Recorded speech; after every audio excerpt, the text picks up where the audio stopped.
The NBA Finals ended a few days ago. They had a massive parade in Boston. That's what you do when you win. And now the curtain has gone up on the job fair, the basketball job fair. If you're looking for work, you've missed the cutoff to get employment. It'll be a 2-day job fair.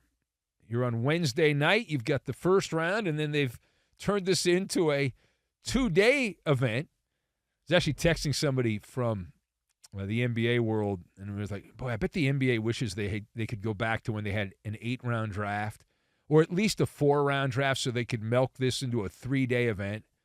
Because the NFL does 3 days. The NFL draft is 3 days. This is the first time the NBA has gone to the 2-day format. They have the first round, and then they have the second round. But the draft used to go on and on. The draft was so long in the NBA. How long was it? It was so long that teams would, draft relatives. I'm not kidding. They would try to draft relatives and celebrities because they didn't have anyone else to draft, and so it was ridiculous.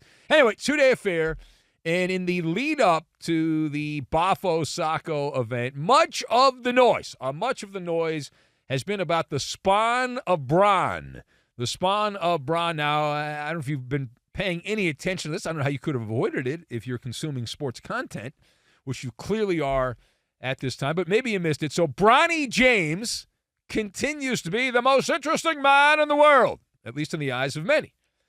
He's someone that is in the spectrum of notability because a lot of these guys, you don't know who they are. But if you look around and on the big board, you look around the big board, his name is prominently mentioned in all these mock drafts, all of them, which is wild when you consider he's a bit player. He's too small for the NBA. He averaged less than 5 points a game at SC in the old Pac-12 last year. There is nothing that oozes up saying draft this guy.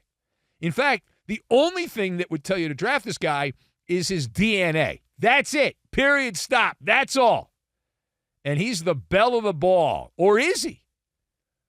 So I did some research. Some call it due diligence. And I was digging around. I have nothing but time.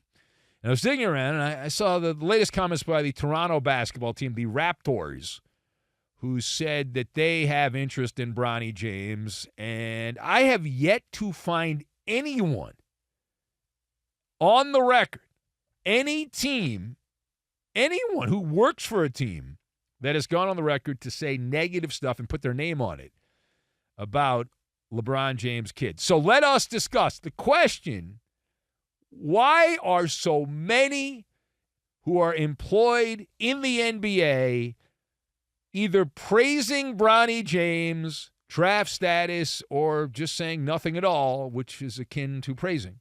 So I've got Reynolds Wrap, six-pack, and agricultural.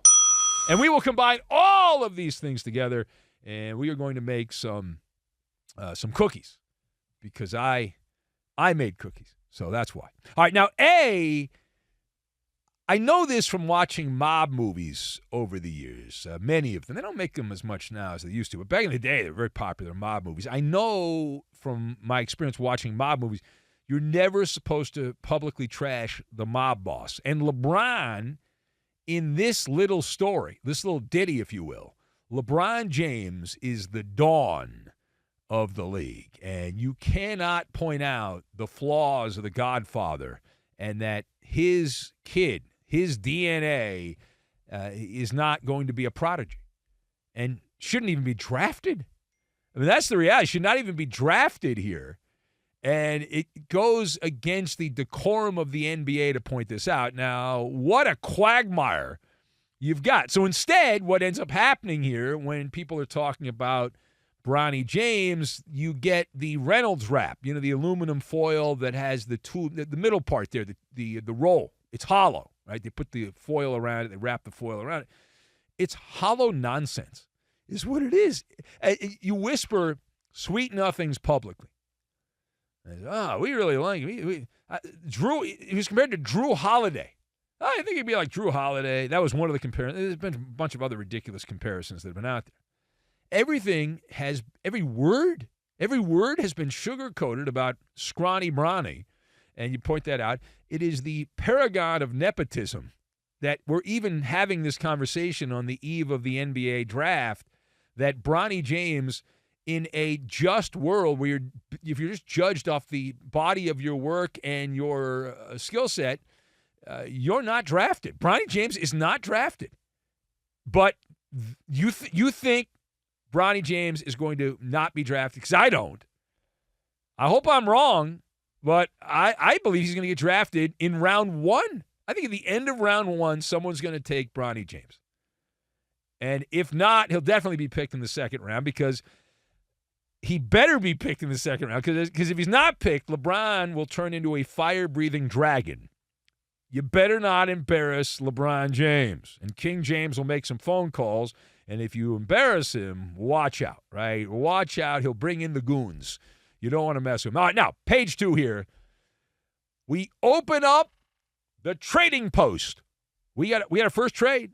First trade went down on Tuesday night. The Brooklyn basketball team, the Nets, sent Mikal Bridges across the Williamsburg Bridge to Manhattan to join the Knickerbockers. That's convenient. You don't have to move. I think he stays there during the offseason, though. So he'll stay in the New York area. Bridges goes across. Well, he might take the George Washington Bridge, but I would think the Williamsburg Bridge would be the way to go into Manhattan. Now, the Nets, in return, got Bojan Bogdanovic. He goes to Brooklyn, and a grab bag of scratcher tickets.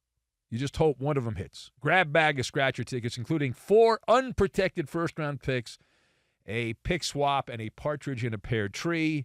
And with that as the backdrop, which veteran players do you expect to be moved between now and the end of the weekend? Now, the draft goes today here on this is our Wednesday show, and then also on Thursday, but there'll be more wheeling and dealing throughout the weekend. So on Big Ben's big board, to answer the question, I have a six-pack of players that are going to be moved. Now, Karl Anthony Towns, after the meek ending for the Minnesota basketball team, that is expected to be a move. That's not an outrageous position. Karl Anthony Towns can be yours if the price is right. Trae Young, the Hawks, who have the number 1 overall pick, the Atlanta Hawks, also looking to deal Trae Young. The thing that would be interesting, if he went to Orlando, I could see that working out pretty well. Because Orlando's a team, they're on the come, as they say, in gambling, but they're not quite there. And then Trae Young, good offensive player, although coach killer. Jimmy Butler, Jimmy Buckets, his name also will be tossed about in trade speculation. My guy, Paul George, by George. And some of you have been emailing me saying, you got to be really concerned. Paul George is going to request a trade. I'm not concerned. Steve Ballmer will replace him with someone who's about as good, if not better. So when you have the richest owner in basketball, you don't worry about a guy who hasn't gotten it done leaving. Who cares? Donovan Mitchell, I still believe there's a world where he gets traded out of Cleveland. Brandon Ingram will also most likely say bye-bye to the Bayou. And so those are players that have some brand value. We know who they are. And I expect at least 2 of those players out of the six-pack to enter the transfer portal, go somewhere else. All right, now last word, we go to the wide-angle lens, as we are known to do heading into round 1 of the draft. Give me your give-a-crap meter. What is your give-a-crap meter on the 2024 NBA draft? The MALLER give-a-crap meter. So I'll tell you this. If I was working as a truck driver, if I was working as a dishwasher, if I was making donuts, if I'm working security, my give-a-crap meter on this would be off the charts. As in, ergo, I would rather sit on the throne. If I had a job like that, I would rather sit on the throne with hemorrhoids and try to empty the bowl, okay, at that point. That said, I don't do that. I don't have those jobs. I have a job behind a microphone. I have the tools of ignorance, a microphone, headphones, and an on-air light. And for some reason, even though I'm doing talk radio, cameras in here. So my give-a-crap meter, I look at this like agriculture, all right, agriculture, because when you're in my position, what you're doing, to quote J.J. Redick, you're doing engagement farming, which is what you're supposed to do. right? Where I'm in the farming industry, the engagement farming industry. And this is an important crop. Very important. A lot of Euros I've never heard of are going to be drafted in the lottery. I've watched some of these YouTube videos, read some of the scouting reports. Not that interesting. Don't recommend it. Pretty boring. So I've studied up on the draft. But in terms of the names we want to see, the names, you have to be relatable. So the people that we kind of know, either because of their family or whatnot. We mentioned Bronny James. And as far as the other draft, the only other player that I'm really mildly interested in as a John R. Wooden Award voter over the years here is Zach Edey from Purdue. Will he end up saying, oh, Canada, as he is from Canada, and the Raptors are said to be interested in the Giant center from Purdue. Sick and tired of losing to Purdue. Anyway, all the trades also, all the trades.